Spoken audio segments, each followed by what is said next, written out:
here with another guest, another co-author who has graced us with her letter, and I'm going to let her introduce herself. So, my lovely guest, introduce yourself, please. Thanks for having me, Maureen.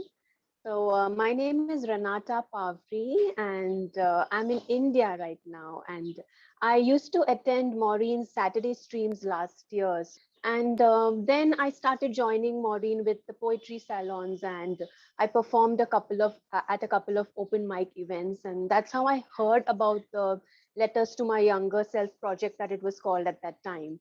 And I was a little hesitant because I didn't know what exactly to say, because these were supposed to be letters that we were writing to ourselves that when we were younger, but at the same time they were being targeted to a reader population of people who are at those different age groups right now. So ultimately I think I sent in two pieces for body image and physical health. So that was how I got into this project, and I'm happy that it has taken shape and it's finally getting ready for its launch, and for these stories to reach out and help more people out there who might be going across similar issues. Great. Well, thank you. That's the end of the interview. No, I'm joking, but you have you have answered so many of the questions that I had for you. I guess what was the final thing that made you say, "Okay, yeah, I think I will." I'm a bit nervous about it, but I think I will get involved. So I'm a nutritionist by profession.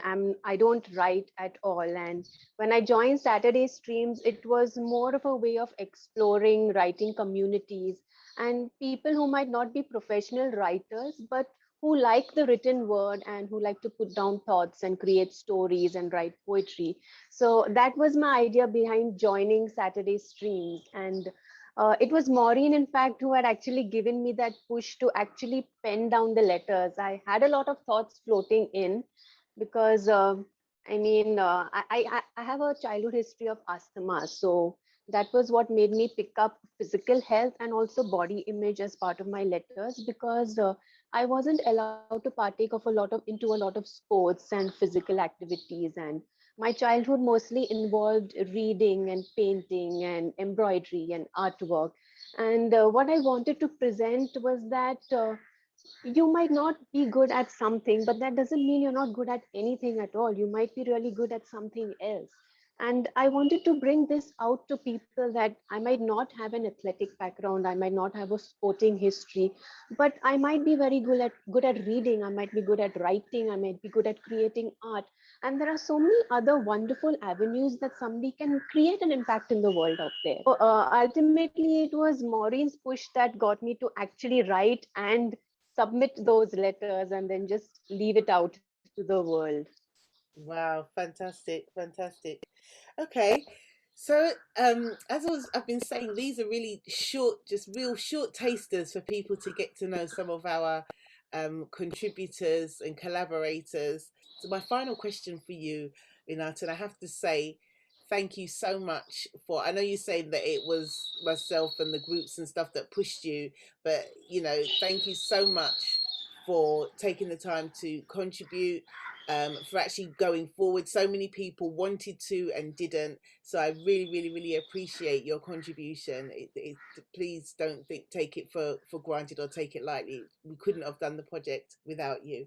But my last question for you is: you've written a whole in fact, you've written two whole letters of advice and encouragement to your younger self.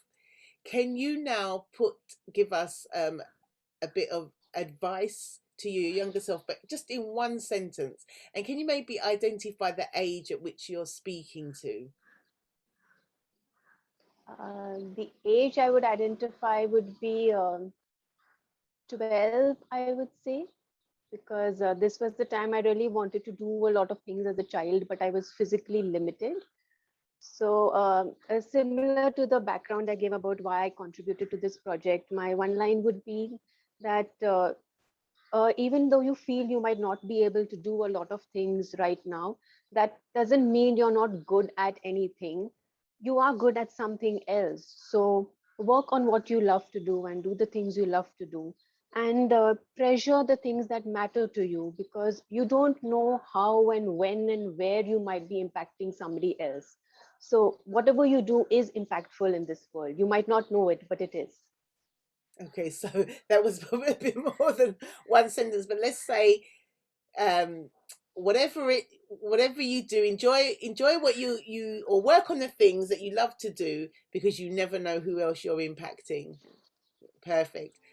Renata, again from India, thank you so much for joining me for this interview, and thank you so much for being one of our contributors. Thanks for having me, Maureen. Thanks so much. It was lovely talking to you.